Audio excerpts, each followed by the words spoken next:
देर रात को मेरी नींद घबराहट के कारण खुल जाती है। घड़ी रात का 2 बजा रही है। मैं उठकर चार्जिंग में लगा हुआ अपना मोबाइल फ़ोन चेक करता हूँ।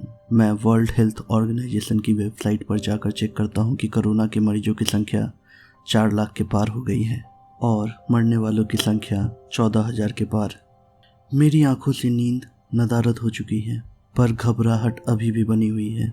थोड़ी देर टहलने के बाद अब मैं सामान्य महसूस करता हूँ। मैं वापस बिस्तर पर लेटकर आंख बंद करता हूँ तो उस दिन का दृश्य मेरी आंखों के सामने सजीव हो उठता है। मैं उस दिन घर देर से पहुंचा था।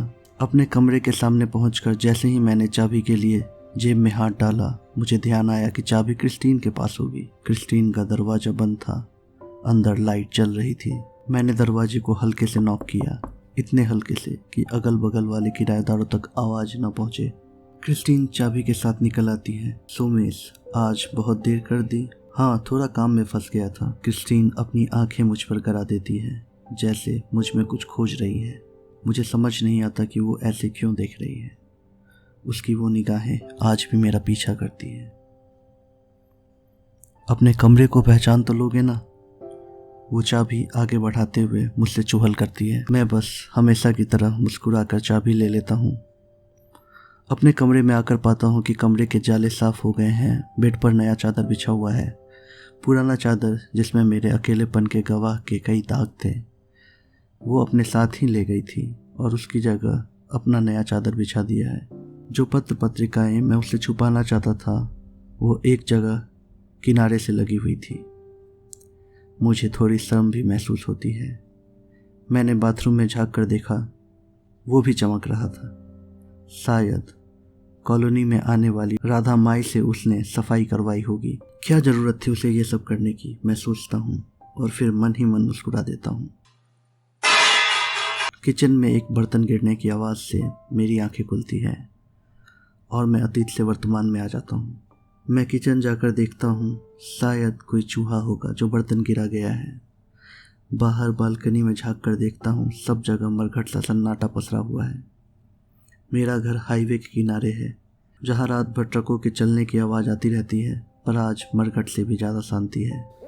रह रहकर किसी उल्लू की आवाज़ शांति को भंग करती है, जिससे शांति भंग होने की जगह और भी गहरा जाती है।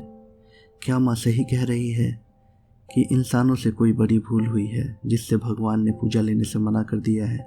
आज की तरह उस रात भी मैं क्रिस्टीन के बारे में ही सोचता रहा था। युवा मन के स्वप्न और अंग कहाँ वश में होते हैं। सुबह जब वो मुझसे पानी वाली लाइन में मिली तो मैंने बिना कुछ बोले उसके लिए रास्ता छोड़ दिया। उसके प्रति मेरे मन में जिस तरह के भाव पैदा हो गए थे, उससे मेरा मन अपराध बोध से ग्रसित हो गया था। मैं उससे नज़र नहीं मिलाना चाहता था। उसको ज़रूर मेरा व्यवहार कुछ अटपटा लगा होगा। उसने उस समय कुछ नहीं कहा। कहते हैं औरतों की छठी इंद्रिय इस मामले में बहुत तेज होती है। वो तुरंत पर पुरुषों का अपने प्रति भाव पहचान लेती है। सुबह ऑफिस से निकलने से पहले मेरे कमरे पर दस्तक हुई।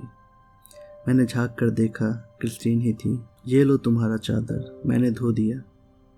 वो मेरा पुराना चादर हाथ में लिए खड़ी थी। धन्यवाद, आपको बहुत तकलीफ उठानी पड़ी। मैंने औपचारिकता के सम्मुख में लिपटे हुए शब्द कहे तो उसने नजरें टेढ़ी करके मेरी ओर ऐसे देखा जैसे मेरा यह कहना उसे नागवार गुजरा।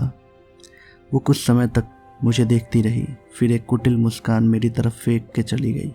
कुछ रिश्ते ऐसे होते हैं जहां औपचारिकता की कोई गुंजाइश नहीं होती। जैसे मेरी पत्नी अगर मेरे लिए कुछ करे और मैं उसे धन्यवाद दूं तो यह अस्वाभाविक होगा। शायद मेरा औपचारिकता से पेश आना क्रिस्टीन को अच्छा नहीं लगा, जो कि उसने अपने हाव भाव में जाहिर कर दिया था। उस दिन के बाद हमारे रिश्तों में बर्फ जम गई थी। अगले दिन पानी वाले लाइन में मैंने उसे अपने से आगे लगा हुआ पाया, जबकि होता अक्सर यह कि मैं पहले लाइन में लगकर उसके लिए जगह रख लेता था। हमारी नज़रें मिली तो उसने नज़र फेर ली। मुझे उस समय समझ ही ना आया कि आखिर मुझसे क्या खता हो गई है। स्त्री की खामोशी विचलित करने वाली होती है। सो अब मेरा मन बेचैन था क्रिस्टीन से बात करने के लिए। खैर, कुछ दिन तक ऐसा ही चला। वो रोज़ सुबह मुझसे पहले ही पानी वाले लाइन में लग जाती थी, जिससे हमारी मुलाकात न हो सके। अगर कभी हमारा सामना भी होता तो वह नज़रें फेर कर निकल जाती थी। मेरे चेहरे पर एक पानी की बूंद पड़ने से मेरा ध्यान टूटता है। मुझे एहसास होता है कि मैं बालकनी में खड़ा हूँ और बारिश हो रही है। मैं बालकनी से उठकर वापस अपने कमरे में आ जाता हूँ। एक नज़र सोती हुई अर्चना पर डालता हूँ और एक नज़र टिक टिक करती घड़ी पर। घड़ी सुबह का 4 बजा रही है। कल फिर ऑफिस के लिए निकलना है। थोड़ा सो लेना ही उचित होगा।